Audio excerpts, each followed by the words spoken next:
Welcome back to Casey Fringe. Today is the last day with a full schedule. My name is Bradley J. Thomas, and I am president of the board of Casey Fringe. I would like to personally thank each one of you for joining us for our 21st season. After the show, don't forget to go back to our website and star rate and review your shows. Tonight at 11:30 is our after party, Pulling No Strings, at the Black Box. Thanks to our generous partner, Suede will be providing doorbuster bags for the first 75 lucky people at midnight. If you are interested in joining our board, talk to me or sign up on our webpage on the One of Us forum online. Now lean in and put your hands together for this show that's about to begin. Happy Fringe 2025.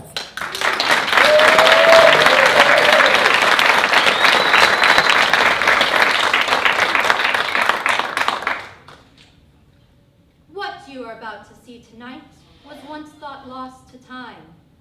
Legend says that one day in 2019, a group of 20-something college kids saw the films Ready or Not and Cats on the same day while on acid. Those mysterious individuals decided to combine the two films, making the first ever horror movie musical film. If you forget about Cannibal the Musical, Nudist Colony of the Dead, Little Shop of Horrors, Rocky Horror Picture Show, and a dozen other movies no one has ever heard of.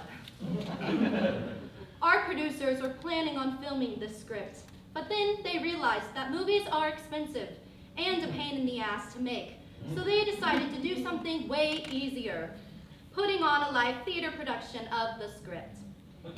In the last 6 years, many pages of the script and songs have been lost to time, but our producers have put in many hours into making sense of the incoherent surviving pages from the unknown, drug-addled college students. So now, without further ado, we are proud to present Killers in the Woods.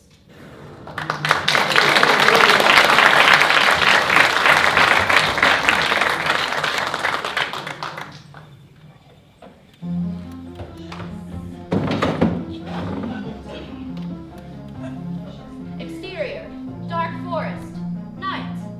It is midnight. The night is still. Crickets chirp, small animals rustle leaves. An owl hoots in the distance. Then, two people frantically run from an unseen foe. Dylan and Ella rush into frame. They are covered in blood and bruises. Ella holds her hand tightly to her side, stopping blood from exiting a knife wound. I don't think I'm gonna make it. Go on without me. I need help. I'll try to hide somewhere. No, they'll just find you. Here, I'll carry you. Dylan, you have to let me go. No!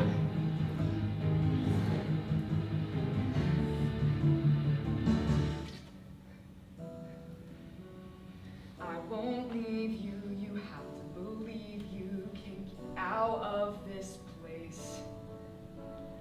We can fight this. We'll be all right. This cannot be the end.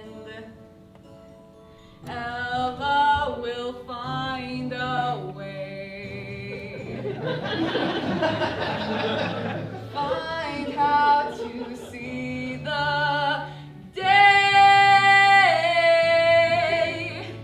Stars are burning, our fate is turning. We will find our home. Lights may dim, though it seems so grim. We will make it out and see the sunrise. I will swear I will be right there. So let's let the music blare. Stars above show that I will love you. So we will see this through. From a distance, we hear slow footsteps. Cut to, a large masked figure steps in the frame, holding a knife. Cut back. No, I won't let you take her! The killer knocks Dylan aside and slits Ella's throat. No, I'll kill you, bastard! Fuck you! The killer and they fight. The killer stands over Dylan and plunges their knife into his stomach. They begin repeatedly stabbing him. Cut to, interior, Dylan's dorm room. Morning. Dylan jolts awake, safe in his bed. He hits his alarm alarm clock.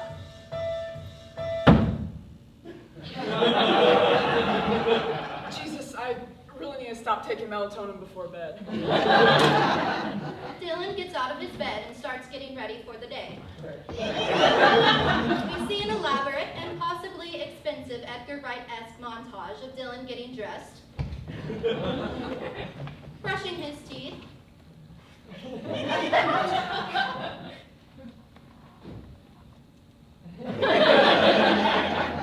packing his bag,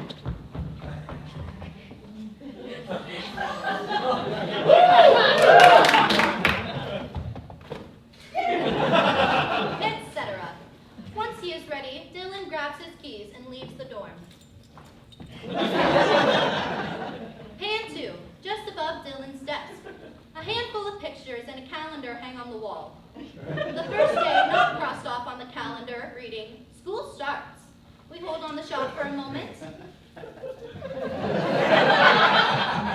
there blood on one of the pictures? Cut to exterior, campus quad, mid-morning. Campus is bustling. Dozens of students walk to and from their classes. Loomis building for the sciences. Hey, wait up! Dylan turns around. Ella, the girl from the dream, exits the building and approaches him. Sorry, didn't you go to Miller? Yeah? We were in Mrs. Prescott's history class together, right? We sat across from each other. Do you remember? Of course I do. You were the prom queen, and you were dating the most popular guy in school until he went crazy. Shit. Sorry. It's okay. I've been going to therapy about it, so I've been working it out. Oh, that's good. Well, I heard you were going to UC Santa Barbara. How'd you end up here in Michigan? I was going to get a degree in marine biology, but then I applied here for theater on a whim and got in. Oh. Super sick. I remember you were great in Killers in the Woods Jr. Yeah, of course. Every night I was the spot op. That's fun. Do you think you'll help out with tech stuff for the shows here? Oh, no, I don't think so. I'm starting out as general studies, so I don't really know what I'm going to do. Well, you definitely should look into the division. It'll be nice to have someone familiar all the way out here. Hey, Ella! Kurt enters frame. Hey, Kurt. How's it going? Just got out of class and ran into an old friend from Maine. Oh, cool. Kurt and I live on the same floor. Nice to meet you. Hey, so I was gonna go hang out with Mike and Jamie after class if you wanted to join. Sure, sounds like fun. You can come too if you want. Now I've got some homework I gotta do. Well, it was really nice to see you again. Yeah, maybe I'll see you around campus. I like that. Would you want my number? Maybe we can hang out sometime? Yeah, sure, that'd be cool. Dylan pulls out his phone and Ella puts her number into it. It's really nice to see you again, Dylan. Yeah, I'll see you around. Ella and Kurt leave. The world falls away, and Dylan stands alone.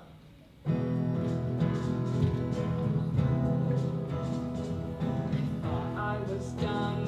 Didn't I do this before?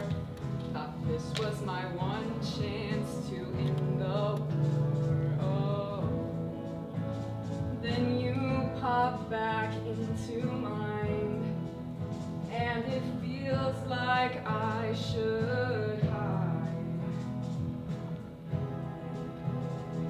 She stood by his side as he tortured my soul. I wanted to cry, but then he gained control. I fought till all my strength was gone, just hoping he'd move on. I thought I could run and start it all over. Thought I could see the sun, but the dark clouds all return. I know she's not seen what this all means to me. I'd love to get a fresh start.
would turn out for me.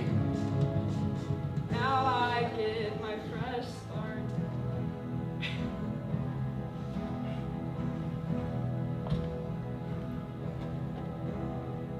For the first time in years, I can't wait for tomorrow.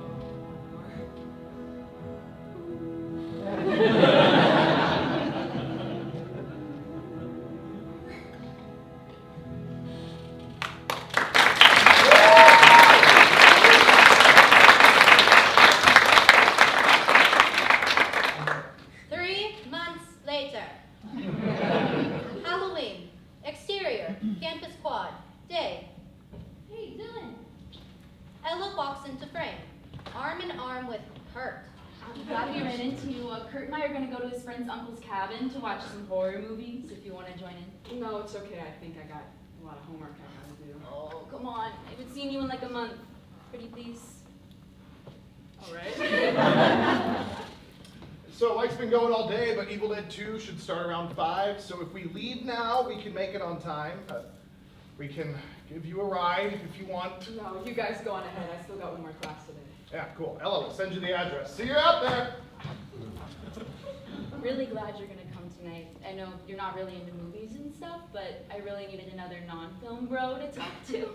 Yeah, I get it. I'll save you from talking about Freddy Krueger and shit. Hey, babe, we've gotta go. Coming, baby. See you tonight. Ella leaves. Cut to. Kurt and Ella walk away. As they walk, Kurt pecks Ella on the cheek and puts his arm around her waist. Dylan watches, heartbroken, as they walk lovingly into the distance. Fade to black. Exterior. The woods. Late evening. Dylan sits in his running car. As he contemplates whether or not he actually wants to go to this party, he tries to hype himself up. Okay, so just go in there and act cool. I know Kurt sucks, but it's only for a couple of hours, and then we can tell Ella how we really feel.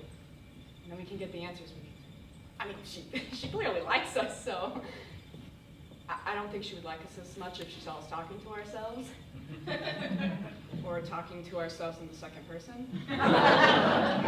Okay, I'm just gonna get out of the car now. Who the fuck am I talking to? Dylan exits his car, and the black rain starts to fall. Cut to. Exterior. Mike's uncle's cabin in the woods. Dylan approaches the door of a slightly run-down two-story cabin. A barn sits in the distance. Thick forests surround the buildings. Dylan knocks. Kurt opens the door holding a beer. Hey, Dylan, right? How's it going, man?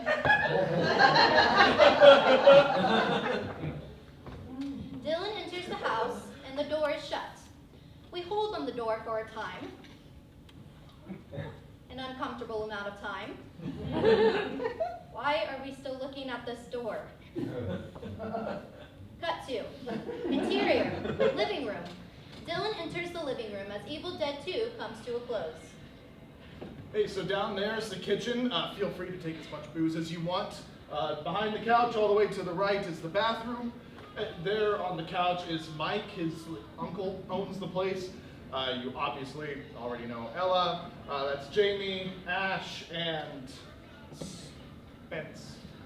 Steven. This is Steven. I'm glad you made it. We hear Ash's iconic yell marking the movie's conclusion. All right, everyone. 10-minute break before we start film number 6. Wait, but yo, you never said what was next. You'll find out soon enough. The group scatters. Ash, Ella, and Jamie go to the kitchen to get more drinks. Steven rushes to the bathroom. So, do you like horror movies? I guess. What's your favorite? Halloween. Which one? What? Which one? There's 3 movies called Halloween. I don't know the first one. Well, we're watching that after the next movie, so that's exciting.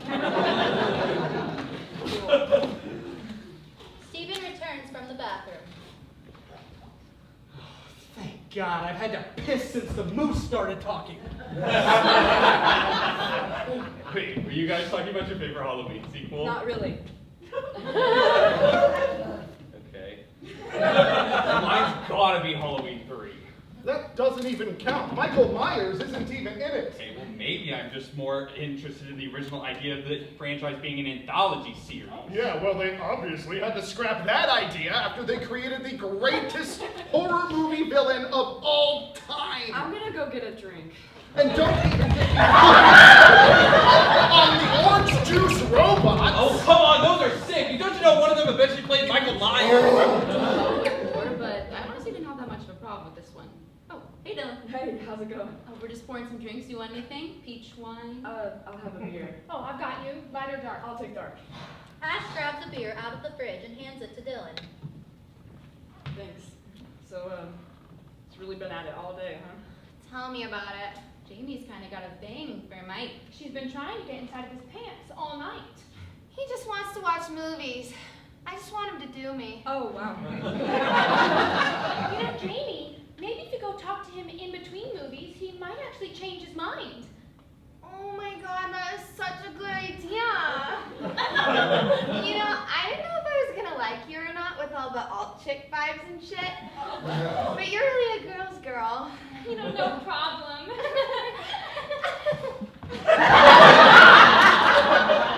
Jamie leaves to go attempt and likely fail to seduce Mike.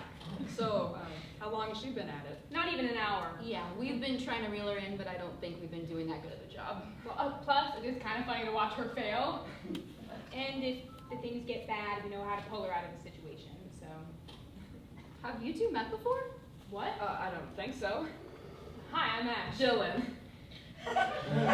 They stand awkwardly for a moment. Is there a secret history here? Are they just awkward people? We don't get much time to contemplate it as Mike yells from the next room. Hey guys, come back in here. We're gonna start the next movie. Cut to interior, living room. Everyone gathers around Mike, who is standing in front of the TV holding something behind his back. All right, everyone, I know you've all been chomping at the bit, waiting to find out what our next film will be. But wait no longer.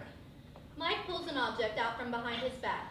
It is a VHS tape with an interesting hand-painted poster with the title, The Killer of 1,000 Souls, Part 3, Night of Death, painted on it. No way, dude, you actually got it. Damn right. Found it in the back of a creepy antique store. Ooh, maybe it's haunted. One can only hope. Now let's put this bad boy in. Wait, what even is this movie? What is this movie? This is more than just a mere movie. It's a film.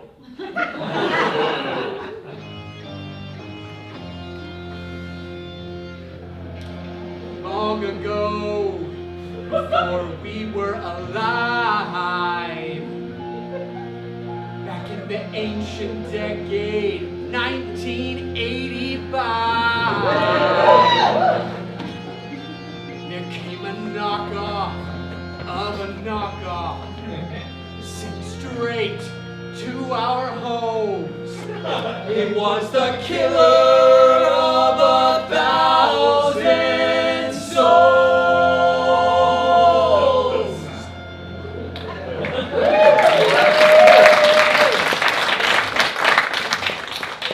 Yeah, but like, what is it? It's only the sickest slasher movie of all time, but I thought all the copies were lost. They were until someone found a print of the negatives in a castle. What? But why are we starting with the third one? Won't we be missing out on some context?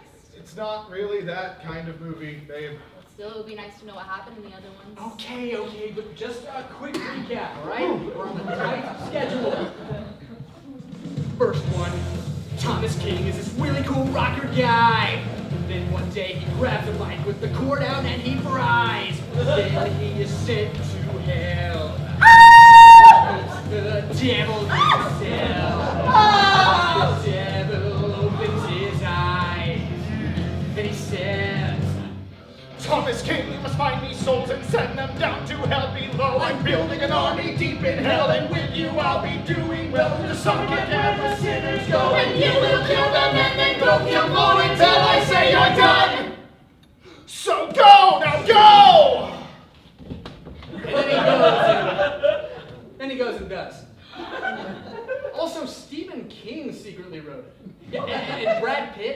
first one?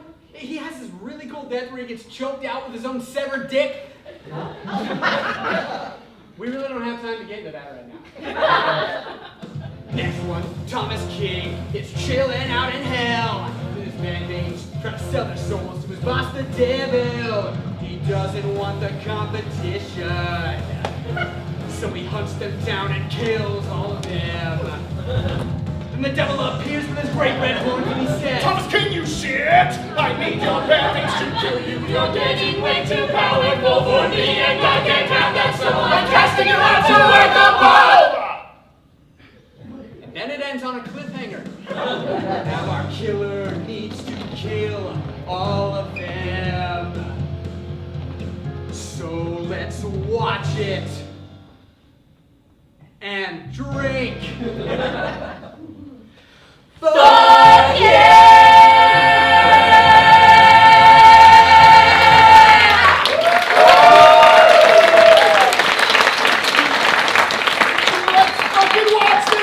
Fucking go!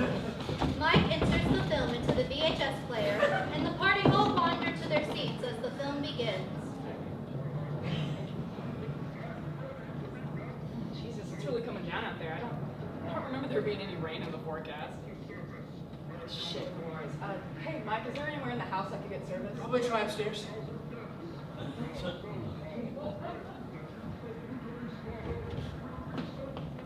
You were really hot just then. What? When you were talking about your little movie thing. I like it when a guy's passionate about something.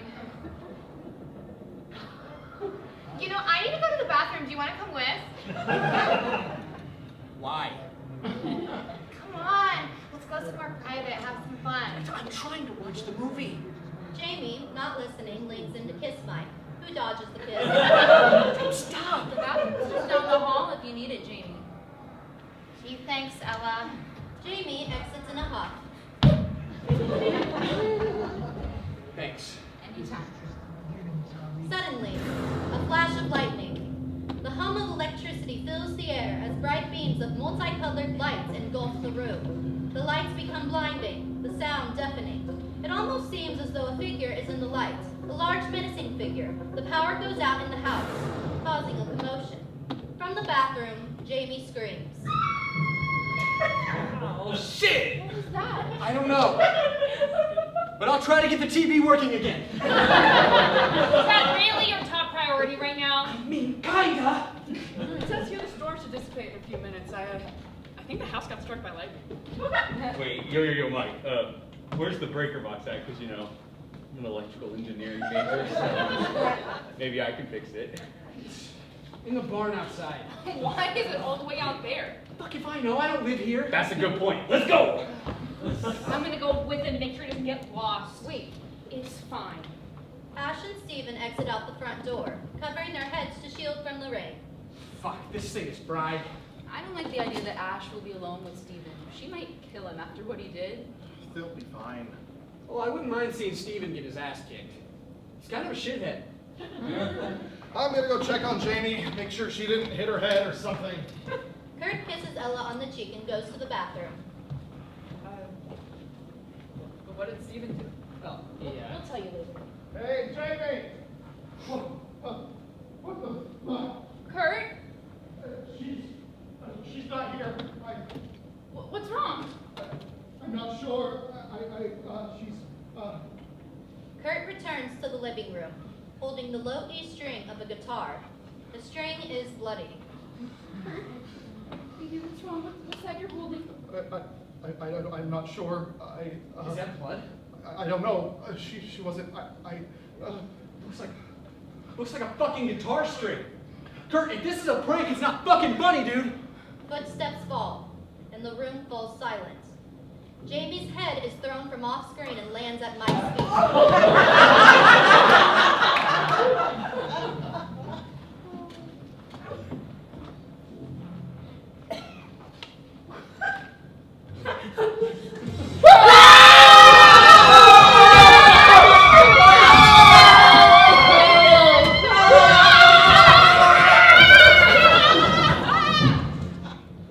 Once the room is empty, the killer walks to the bathroom. unconscious bodies. Cut 2. Exterior, outside of cabin, night. Kurt, Ella, and Dylan burst out of the cabin and run to their cars until they notice that all of Kurt's tires are slashed and a hose sits inside of gas tank. Same with Dylan's. Shit. Because all 3 of them are fucking stupid, they split up. Kurt and Ella run together while Dylan runs in a different direction. Hey, where are you going? They don't hear him and run into the woods. Shit. The barn. Strength in numbers.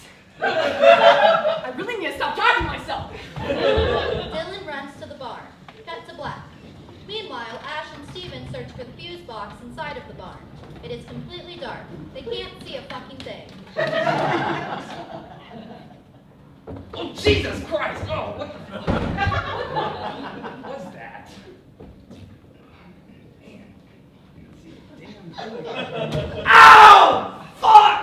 God! This would be a lot easier with a damn flashlight. You have a phone, dumbass.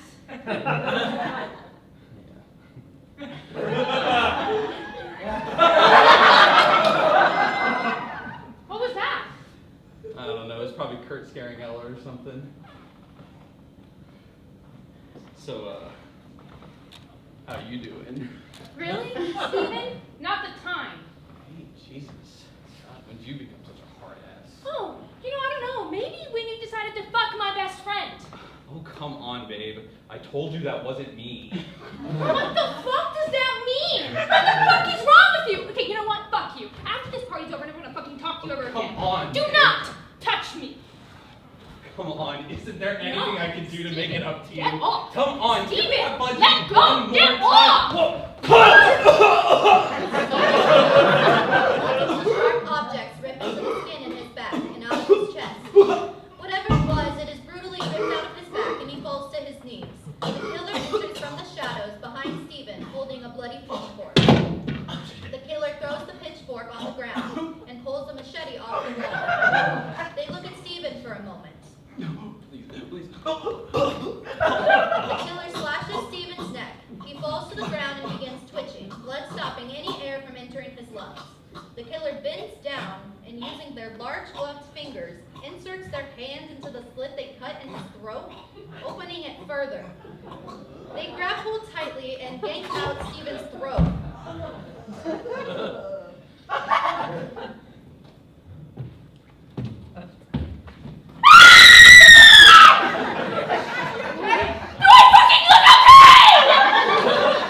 Shit. What happened? Well, someone or something. He just came in and he. Oh my God, he's let's get back to the house. Okay? Yeah, okay. Dylan ushers Ash out of the barn and they go back to the house. Cut 2. Exterior, cabin porch, night. I'm just gonna sit here for a second. Oh, okay. Dylan and Ash take seats on the porch. I didn't mean for him to die. He was just trying to, and I just pushed him, and that thing, it looked exactly like that killer from that stupid movie that we were watching. Oh, this is so fucked! Deep breaths. We're gonna get through this. What we need to do now is just find Kurt and Ella. I don't like the idea of them being alone together out there. Why? Because of Kurt? Well, no. Kurt's like the sweetest guy ever. He's so good to Ella, and he's one of the nicest guys I know. What do you have against him? He reminds me of the last guy Ella dated, a real asshole. I mean, he Oh, yeah. Ella told me about him. About what he did to you, too. But from what I hear, it sounds like you got what you deserved. So, I understand you have trauma about that whole situation, but Kurt's not that guy. What? I killed Brad, Ella's ex-boyfriend.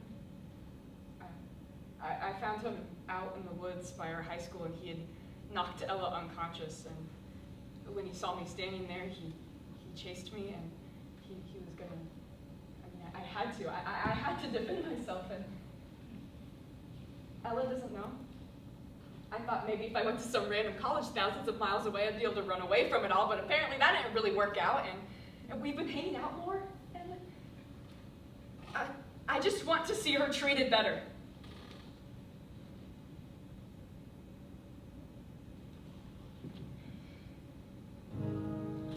My dad left when I was young. Told my mom he found the one, and that she was so much prettier than her.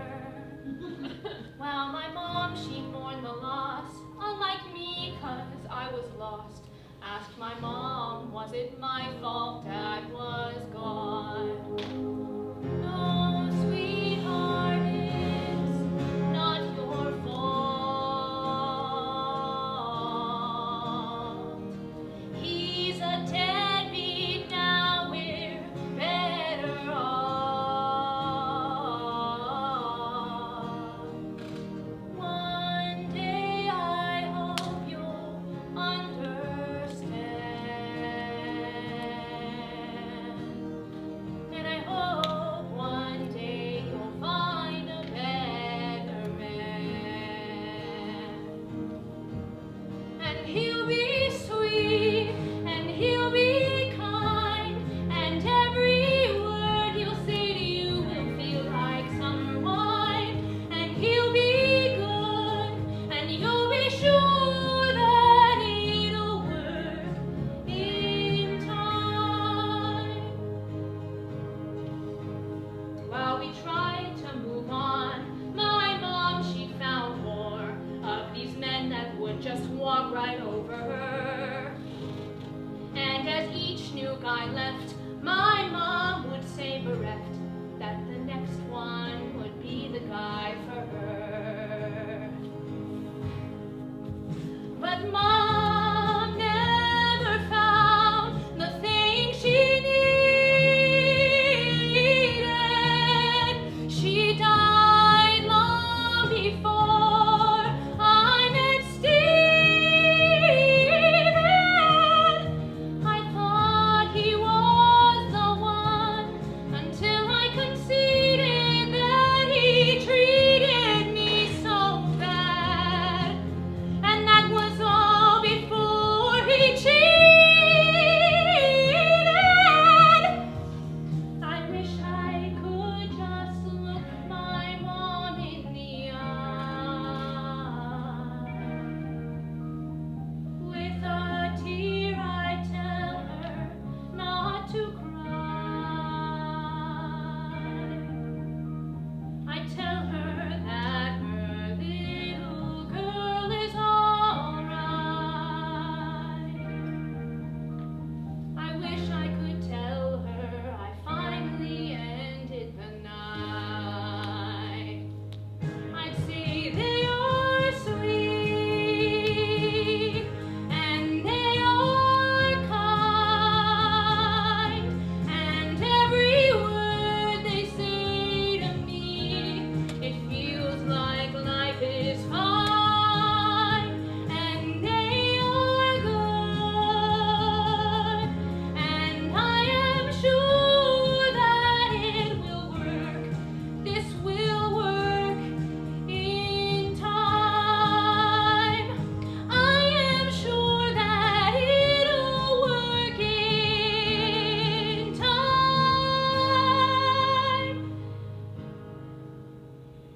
I am sure that it'll work in time.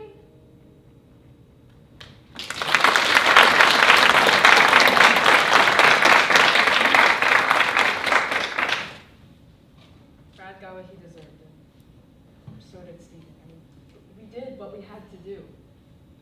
All we can do now is work to protect our friends that are still out there. Yeah, you're right. The more of us that stick together, the better chance we have of surviving this thing. And at the very least, we should gather up the bodies of our friends. They slowly walk out of the house and into the dark night once again. Ella! Ella! Hi! Cut to exterior, dark woods, night. Ella and Kurt run, lost in the dark. They don't quite know where they're running to. All they know know is they want to be away from that house. There's bad shit at that house. In the distance, they hear Ash's scream from 2 scenes ago. God, we should go back and check on him. No way. It's too dangerous. First, we need to get you to safety, and then I'll be able to get help for that. But a sound in the distance. It sounds like running. They look in the direction of the noise and see a figure in the darkness, holding a large rope, running full speed toward them. Dylan? The figure doesn't stop moving. It's not Dylan. Run. They start to run away, as fast as they can until... Kurt's left leg is suddenly caught in a bear trap. He screams in agony as he falls to the ground. He sits up and stares in horror at his mangled leg. What the fuck? No, we just fucking put this here! Jesus Christ! What do we do? Just run. I'll be okay somehow. Just go! Ella reluctantly turns and runs away from Kurt as he desperately tries to pry the bear trap open, pleading with it to open up. Oh, come on, fucking open, please. I'm not gonna fucking die out here. Oh, Jesus Christ, come on. The killer's pace slows, and they menacingly lumber toward him. No, please, come on, no. Fuck you! When the killer reaches Kurt, they kick him in the face, knocking him prone. They grab the leg that is currently caught in the bear trap and yank it upward, snapping the leg violently. They take the chain attached to the trap and wrap it roughly around Kurt's leg. Why? A tree branch snaps and the killer looks up. Kurt! Run! Kurt loses consciousness and Ella runs away. The killer tosses Kurt's limp body to the side and lunges toward Ella. She jumps out of the way as fast as she can. From a long way off, Dylan and Ash call for their friends. Still from far away, we hear Dylan shout. Dylan? Help! Please, God, help! Get off me! Kurt comes back on screen. Kurt gets a few good licks in until the killer gets the upper hand. Ella attempts to pull the killer off of Kurt. The killer backs a little way and she violently hits her head on a large protruding tree, cracking her skull open. The killer's hands find a rock and smash it into Kurt's head. The killer stands up, then grabs Kurt by the throat. They hold Kurt up against a tree and inhale him on a low-hanging but strong branch. The killer pushes Kurt further and further on the branch until his back touches the trunk of the tree. All the while, Kurt screams in agony. The killer stalks back into the night. There's still more blood to shed tonight. 4 down, 3 to go. Dylan and Ash approach the scene. Ella? Oh my God! Dylan rushes to Ella's limp body and cradles her in his arms, placing one hand on the back of her head to try and stop the substantial bleeding. Ella? Hey, Ella, hang on. Just stay with me. Dylan? Ella? Please. Hold on, please. Ella, I need you. Ella's body goes limp, as her eyes close for a final time. Dylan sobs, holding her lifeless corpse.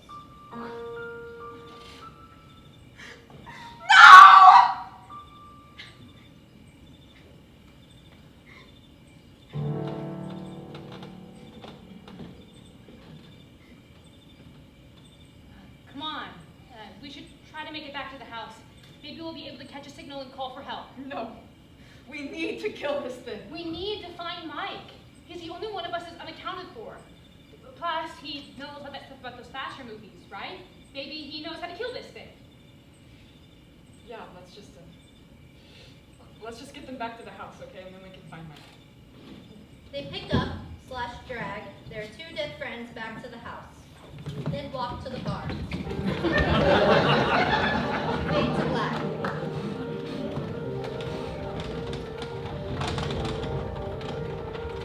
Exterior, outside the barn. Night. Oh, look, there's footprints. There are, in fact, footprints leading into the barn. Ash and Dylan approach the front of the barn and Ash calls into it.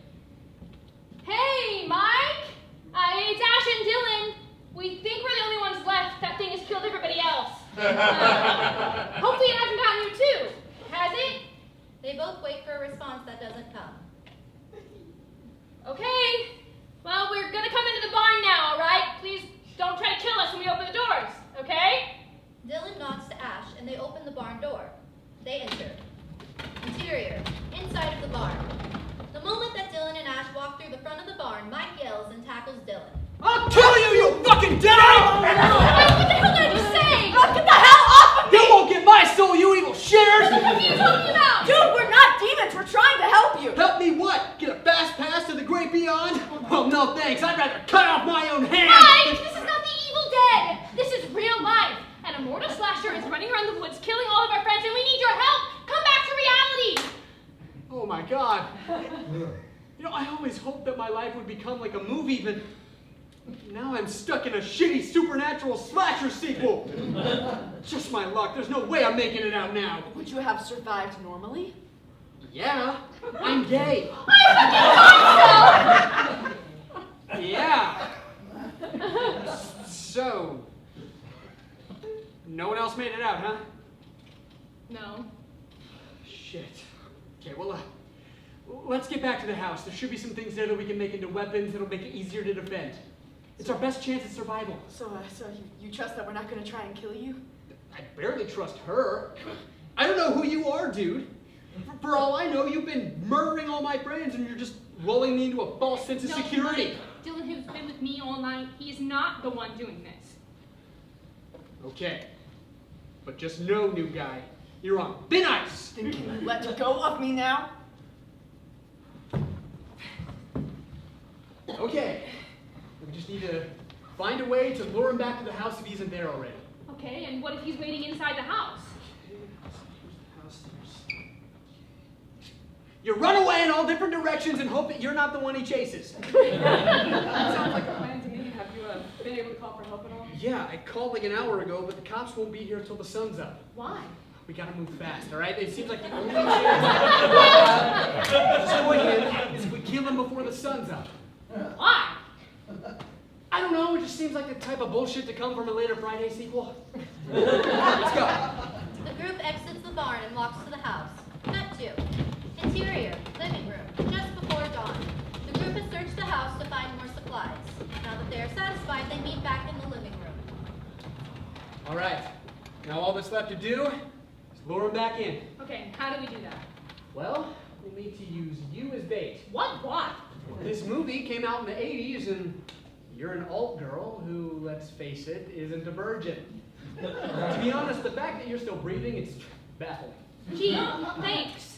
Not to pull a scream or nothing, but there are rules to these things. And since the killer skipped past the obvious next victim, it means you're the final girl, and me and Dylan are fucked.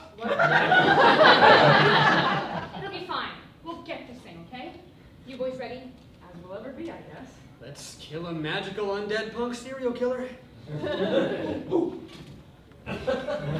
Ash leaves the room. Dylan and Mike get ready for the fight to come. Still, there's just one thing that I can't wrap my mind around. What's that? I just can't figure out why this is all happening. I mean, how are we ever going to explain this, you know? They never show that part in the movie. You know, Bruce Campbell, he just kept working at S-Mart. The police are going to have questions, and how are we supposed to answer? Well, yes, officer, the killer from a forgotten 80s horror movie came out of a TV and killed all of our friends. No, we fought him off with a bunch of steak knives, pool cues, and decorative swords. I mean, we're fucked. They're gonna assume one of us did it. I don't know, maybe one of us did. I don't know you, I barely know Ash, and the only proof that I have that you guys haven't been killing all of my friends is the basic fact that you haven't tried to kill me yet. I mean, you and I have been alone together in this room for a while now, and if I were the killer, I would have stabbed your ass back in the barn. Yeah, we couldn't stop of you to not try and kill you until right now. And by that same logic, Ash couldn't have done this since he's been with me the entire time. What are we going to tell the cops? I don't know. Plead insanity and get as much therapy as we need so we can process the death of our friends. Sounds like a plan to me. Dylan and Mike wait in silence, bracing themselves. Dylan grabs a pool cue, while Mike grabs a sword from off the wall. Floorboards creak, and the killer appears, holding a machete. At first just standing there staring as the two boys stand frightened, the killer slowly approaches them. Wait! Wait! Inexplicably, the killer stops. Clock 2, Barada Nicto! Well, it's worth a shot. Hey, asshole! The killer lunges at Dylan, who narrowly avoids the machete's downward strike. Mike jumps at the killer and attempts to slash at their faces with his sword. The machete blocks the sword and knocks it out of Mike's hand. Dylan stabs the killer with the pool cue, knocking the machete out of their hand. The killer raises their foot and kicks Dylan in the head and knocks him to the floor. As they do this, the killer grabs Mike by the neck. Die, you evil fuck! Fuck it! Dylan! Push! The pool cue is pushed straight through Mike and hits him and the killer to the wall. Ash rushes in with a large steak knife ready to bite. Holy shit! Mike's body falls to the floor. The killer rips out the pool cue, quickly picks up their machete, and slashes Dylan in the stomach. Dylan's body falls limp and flies across the room. Ash faces the killer head on. They lunge at Ash, who dodges out of the way. As she removes the fake sword and sinks it into the killer's neck. The killer becomes a multitude of beams of multicolored lights. In a flash, the killer is gone.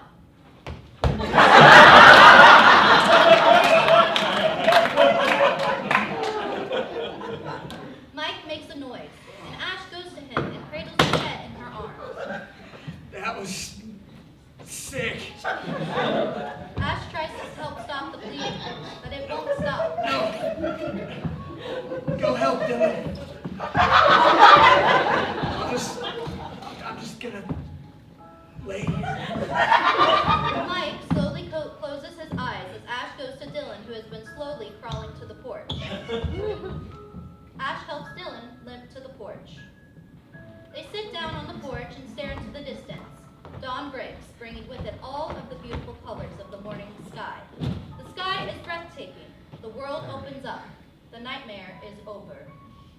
Ash, thank you. Dylan falls unconscious, and Ash delicately lays him down. As she does this, two police cars, followed by an ambulance, rush down the gravel road leading to the cabin. Officers Thompson and Strode burst out of their cars, guns drawn. All right, put them up. Let's see those hands. Ash raises her arms and slowly stands. Officer Strode approaches her and pats her down. She's clean.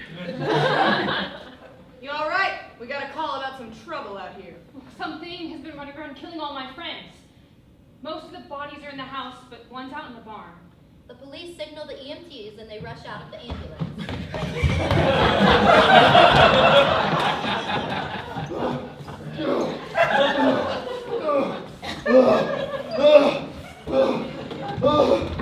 These two have heartbeats, but they're real faint. We gotta get them to a hospital. Quick!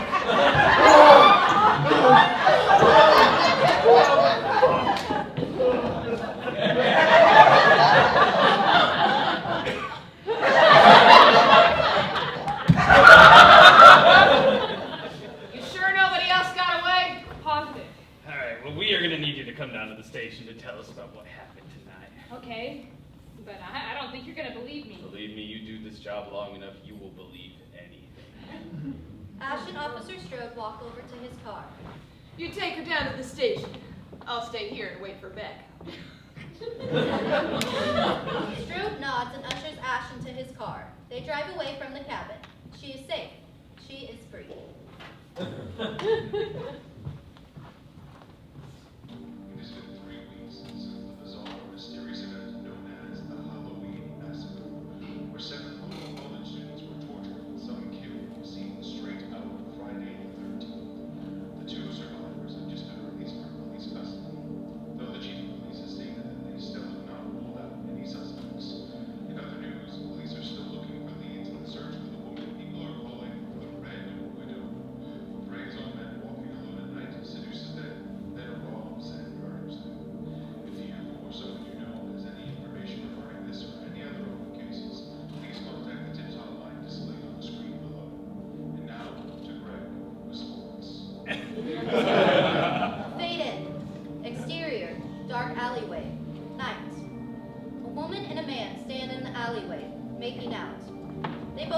masks, clearly having just left a masquerade party.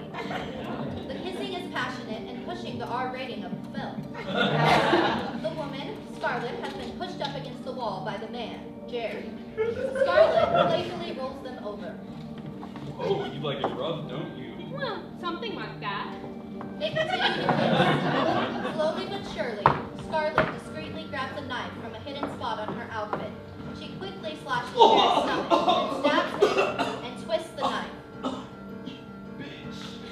Jerry doesn't know what to do. He's torn between trying to fight this woman or trying to keep his insides from coming out. In the end, his body goes weak and he slumps to the ground.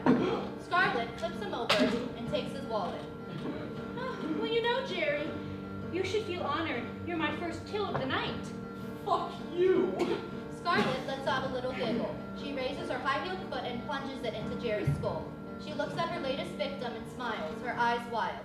She wipes off Jerry's blood and brains from her heel and begins to walk away from the crime scene. Scarlett removes her mask, revealing her face. Ash smiles to herself as she drops the mask on the ground. She walks out of the alley as police lights flood the scene. Fade to black.